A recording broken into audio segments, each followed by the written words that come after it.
La economía, como ya todos sabemos, es la base de toda sociedad, ya que es quien estudia el comportamiento y las acciones de las personas para satisfacer sus necesidades mediante los recursos disponibles. La economía tiene dos enfoques, la microeconomía y la macroeconomía.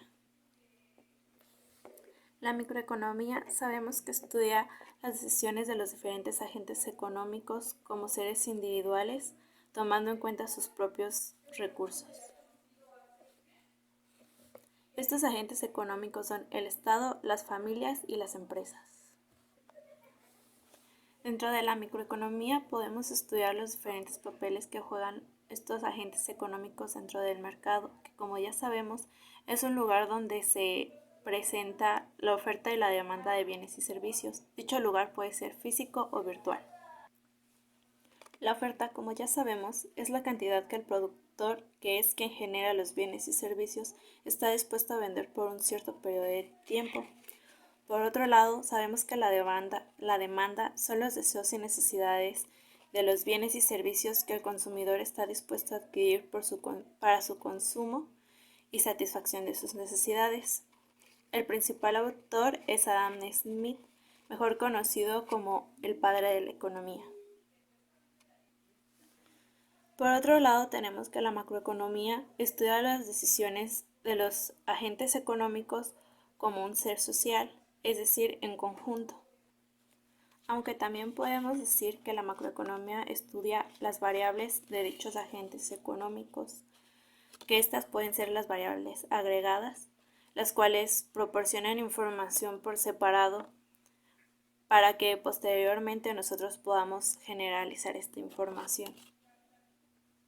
Dentro de estas variables agregadas podemos encontrar la oferta y la demanda agregada, las cuales nos representan un total de todo o un conjunto de todo, y con lo que podemos realizar estudios de mercado de los diferentes mercados de bienes y servicios o mercados de moneda, para que con esto podamos realizar políticas fiscales y políticas monetarias.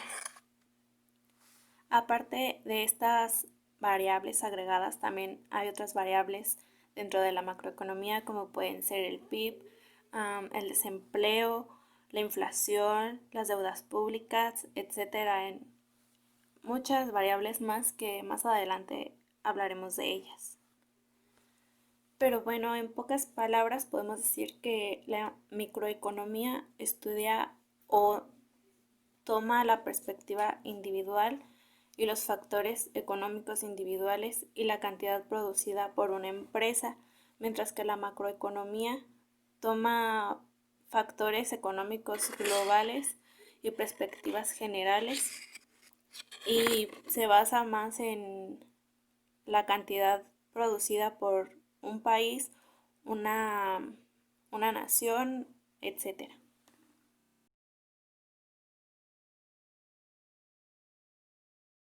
Para comprender mejor la historia de la macroeconomía es necesario comenzar desde la economía.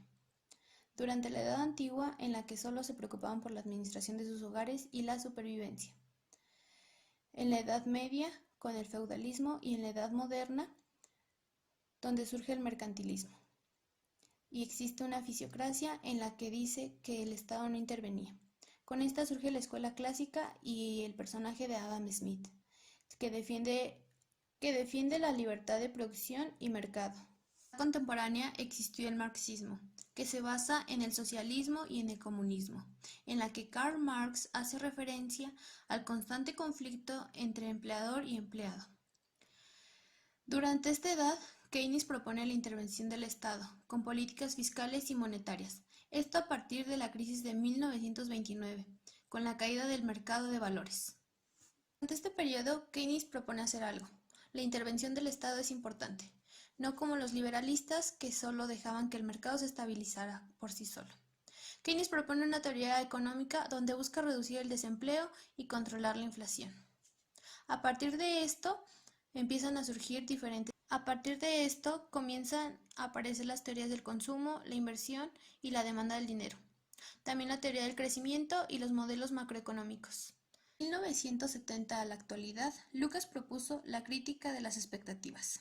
La crítica de Lucas abarca las expectativas racionales y la curva de Phillips, el control óptimo frente a la teoría de juegos, y la integración de las expectativas racionales, que abarca la fijación de salarios y la teoría de la política económica. En la actualidad está la nueva teoría clásica y la teoría de los ciclos económicos reales, igual que la nueva economía keynesiana y la nueva teoría del crecimiento.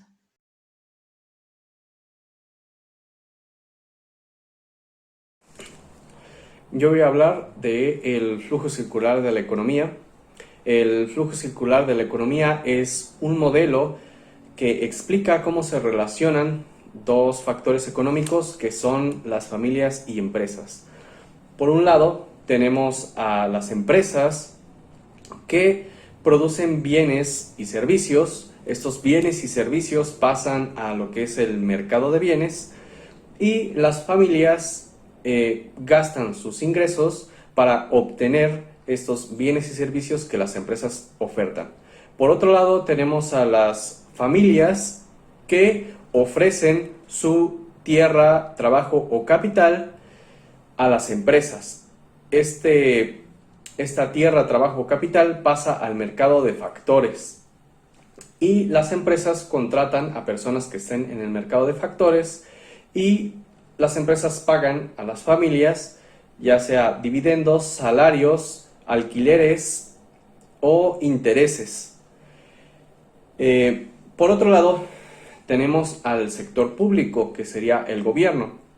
El gobierno recauda impuestos de las empresas y de las familias. Con estos impuestos que recauda el sector público, ofrece ayudas a las familias o ofrece subvenciones a las empresas.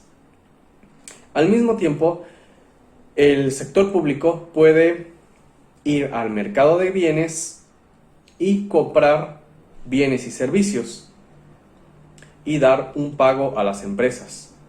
También puede ir al mercado de factores y contratar personal y darles un pago a las familias.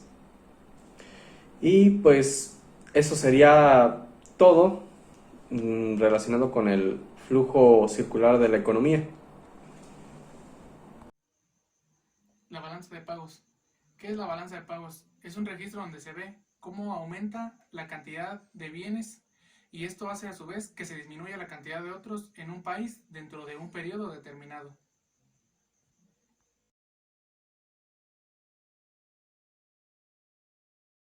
Las variables macroeconómicas.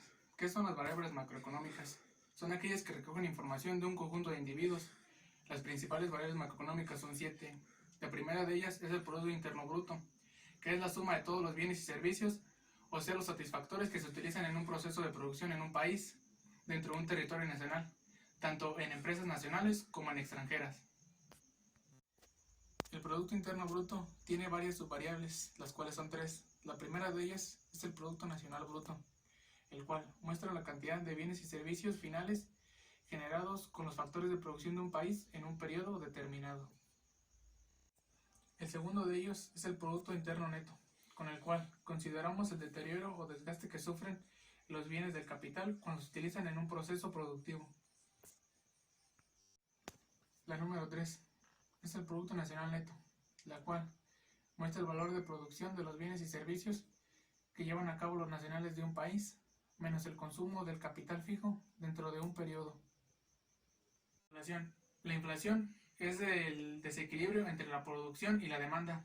Esto hace que se genere un mayor precio ante la mayoría de los productos y servicios, que a su vez hace que se genere una pérdida del valor del dinero para adquirirlos.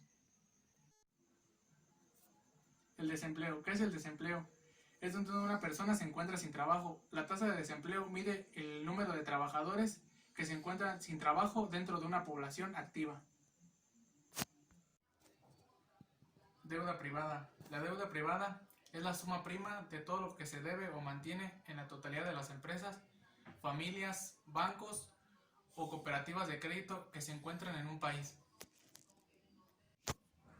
La deuda pública es el conjunto de préstamos colectivos que los inversionistas otorgan al Estado u organismos públicos. Su objetivo es financiar sus actividades económicas con deuda con otros estados.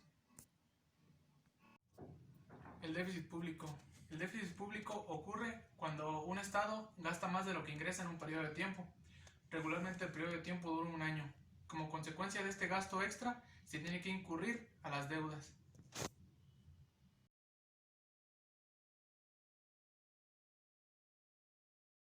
Bueno, continuando con el 1.5, los problemas macroeconómicos afectan mucho lo que es todo el ambiente económico.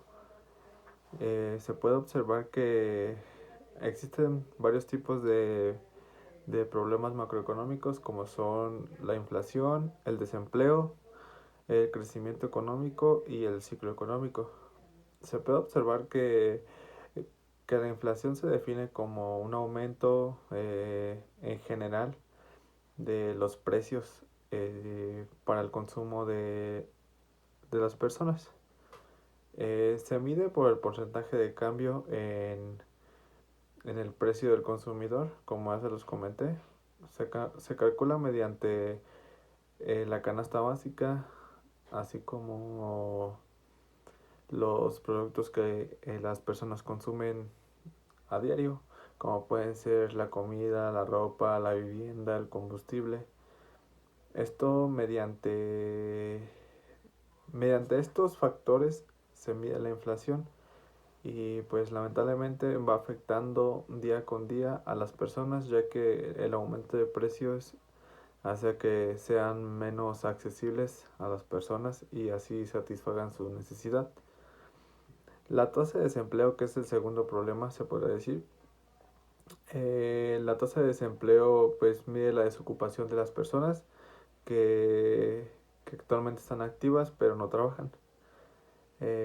Esto más que nada pues afecta mucho en la economía también, ya que pues muchas personas desempleadas pueden, bueno, aquí la miden y lamentablemente esto afecta mucho en la economía, ya que no tienen también algún ingreso o, o alguna forma de sustentar, se puede decir, a la familia. La tasa de desempleo o el desempleo se mide mediante el número de desempleados entre las personas activas y ya de ahí pues se desglosa lo que es el desempleo friccional, que es el desempleo voluntario, el cíclico, cuando la economía cae en recesión, se puede decir, y la estructural es cuando hay cambios tecnológicos, o sea que ya pues la empresa sustituyó a las personas por un sistema mecánico, algún tipo de robot, se puede decir, etcétera. Continuamos con lo que es el crecimiento económico. Bueno, el crecimiento económico, la tasa de crecimiento económico se mide por el crecimiento del PIB, del Producto Interno Bruto. Se define como el valor de mercado de todos los bienes. Y pues son todos los servicios producidos en el país, tanto ganadería, pesca, industrias hoteleras,